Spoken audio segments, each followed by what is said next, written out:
आज 26 मार्च 2025 को वट सावित्री पूजन है। हर साल ज्येष्ठ मास की अमावस्या को किया जाता है। उस दिन वट वृक्ष की पूजा स्त्रियां करती हैं। पति पत्नी का प्रेम माना जाता है और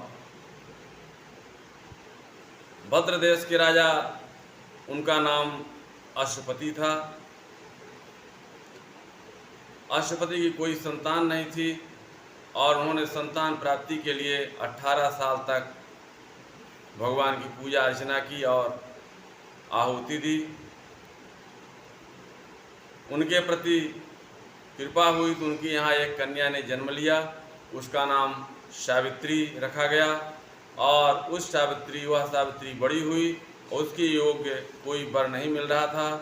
पिताजी ने कहा, बेटी तुम अपने योग्य वर ढूंढ लो। सावित्री पिता की आज्ञा पा करके और वर ढूंढने के लिए वन में निकल गई और उसे सावित्री ने सत्यवान नामक एक राजकुमार को अपना वर चुन लिया। सत्यवान एक वनवासी राजन धूमलसेन का पुत्र थे, जो किसी कारणवश अपना राज्य खो चुके थे और वन में रहते थे। लेकिन एक दिन की बात सबको चिंतित कर दिया। यह थी कि वह एक आकाशवाणी हुई, उसके अनुसार सत्यवान की मृत्यु 1 साल के भीतर हो जाएगी।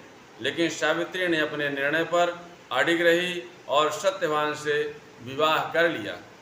विवाह के बाद सावित्री और अपने पति सास ससुर के साथ वन में रहने लगी और वह बहुत सेवा भाव से ध्यान रखती थी। जिस दिन सत्यवान की मृत्यु थी उसी दिन सावित्री ने व्रत रखा और वट वृक्ष के नीचे बैठ कर के पूजा की। सत्यवान लकड़ी काटने के लिए जंगल गया। सावित्री उसके साथ गई, लेकिन थोड़ी देर बाद सत्यवान ने के सिर में दर्द हो गया और वह सावित्री के गोद पर लेट गए। तभी यमराज देवता उनकी आत्मा लेने के लिए आए। सावित्री ने कहा, यमराज का पीछा किया और उसने सत्यवान की आत्मा लेने के लिए प्रार्थना की। यमराज ने कहा, यह नियम के विरुद्ध है। सावित्री बुद्धिमानी से प्रेम दृढ़ संकल्प से प्रसन्न हो गए। उन्होंने सावित्री की 3 बार वर मांगने का अवसर दिया। सावित्री ने पहले अपने सास ससुर का राज्य वापस मांगा और फिर उसने अपने सास ससुर की आँखों की रोशनी मांगी। अंत में अपने लिए उसने 100 पुत्र वर मांगे। यमराज ने बिना सोचे विचारे उनको वरदान दे दिया। लेकिन जब सावित्री के 100 पुत्र की बात कही